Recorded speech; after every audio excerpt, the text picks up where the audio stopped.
ನಾರೋಪಚಾರ ಮಾಡ್ತಾ ಇದ್ದಾರೆ ಸ್ನೇಹಿತರೆ ಕೋಸಿಗೆ. ನೋಡಿ ಇಲ್ಲಿ ಕ್ರೂಟಳ್ಳಿನಲ್ಲಿ ಇದ್ದೀವಿ ಇವಾಗ. ನಮ್ಮ ಮಿಸ್ಟರ್ ನಾಗೇಶ್ ಸರ್ ಅವರ ತೋಟದಲ್ಲಿ ನೋಡಿ ನಾರೋಪಚಾರ ಮಾಡ್ತಾ ಇದ್ದಾರೆ. ಎಲ್ಲ ಕಂಪ್ಲೀಟ್ ಆಗಿ ನಾರೋಪಚಾರ ಮಾಡೋದಕ್ಕೆ ತುಂಬ ಸಿಂಪಲ್ ಇದೆ. ಜಸ್ಟ್ ಒಂದ್ಸಲಿ ಡಿಪ್ ಮಾಡೋದು, ಎತ್ತಿಡೋದು, ಫಾಸ್ಟಾಗಿ ಕೆಲಸನೂ ಆಗುತ್ತೆ. ಸ್ಪ್ರೇ ಮಾಡೋದಕ್ಕಿಂತ ಫಾಸ್ಟಾಗಿ ಆಗುತ್ತೆ.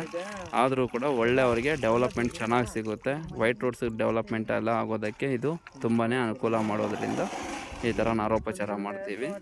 ಬಟ್ ಇದರಿಂದ ಇನ್ನೊಂದು ಹೆಲ್ಪ್ ಏನಪ್ಪ ಅಂತಂದರೆ ಯಾವುದೇ ಕಾರಣಕ್ಕೂ ನಮಗೆ ನಾರುಗಳ ಸಂಖ್ಯೆ ತುಂಬಾ ಕಡಿಮೆ ಆಗುತ್ತೆ ಸಾಯೋದು ಬೆಳೆ ಇಟ್ಟ ಮೇಲೆ. ಸೊ ಅದಕ್ಕೋಸ್ಕರ ದಯವಿಟ್ಟು ಎಲ್ಲರೂ ಈ ಥರ ಸೇತು ಸ್ಟಿಮ್ಲಿಚ್ನ ಬಳಸ್ಕೊಂಡು ನಾರೋಪಚಾರ ಮಾಡಿಬಿಟ್ಟು ಸೊ ಹೀಗೆ ಮಾಡಿದ್ರೆ ತುಂಬ ಒಳ್ಳೆಯದಾಗುತ್ತೆ ಅಂತ ನಮ್ಮ ಅನಿಸಿಕೆ. ಒಂದು ನಿಮಿಷ ನಮ್ಮ ನಾಗೇಶ್ ಅವರು ಎಷ್ಟು ವರ್ಷದಿಂದ ಮಾಡ್ತಾ ಇದ್ದಾರೆ, ಯಾವ ಥರ ಇದು ಸಕ್ಸಸ್ ಆಗುತ್ತಾ ಇಲ್ಲ ಅಂತ ಅವ್ರ ಬಾಯಿಂದನೇ ಕೇಳೋಣ. ಒಂದೇ ಒಂದು ನಿಮಿಷ ಸ್ನೇಹಿತರೆ. ನಾಗೇಶ್ ಸರ್ ನಮಸ್ಕಾರ. ಎಷ್ಟು ದಿನದಿಂದ ಮಾಡ್ತಾ ಇದ್ದೀರಾ ಸರ್ ಈ ಥರ ನೀವು? 2 ವರ್ಷದಿಂದ ಮಾಡ್ತಾ ಇದ್ದೀರಾ. ಮಾಡೋದ್ರಿಂದ ಏನಾದರೂ ನಿಮಗೆ ಅನುಕೂಲ ಚೆನ್ನಾಗಿ ಆಗ್ತಾ ಇದೆಯಾ ಇಲ್ವಾ? ಏನಾಗುತ್ತೆ ಇದರಿಂದ ಮಾಡೋದ್ರಿಂದ ಉಪಯೋಗಗಳೇನಾಗುತ್ತೆ? ಹಾಂ, ಓಕೆ, ವೆರಿ ಗುಡ್.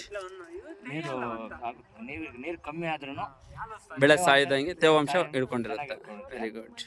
ಅದರಿಂದ ನಾವು 2 ವರ್ಷದಿಂದ ಹಿಂಗೆ ಮಾಡಿ ಬೀಜೋಪಚಾರ ಮಾಡಿ ಯಾವ ಬೀಜ ಆಗಲಿ ನಾರಾಗಲಿ ಎಲ್ಲ ಮಾಡ್ತೀರಿ. Very good. ಆಮೇಲೆ ಒಂದು 15 ದಿವಸ ಆದ್ಮೇಲೆ ರಾಪ್ ಭೂಮಿಗೆ ಬಿಡೋದು. ಆಮೇಲೆ ಇಟ್ಕೊಂಡು ಸ್ವಲ್ಪ ದಿನ ಆದ್ಮೇಲೆ ಸೇತು ಸಿಂಬಿಟ್ಟು 15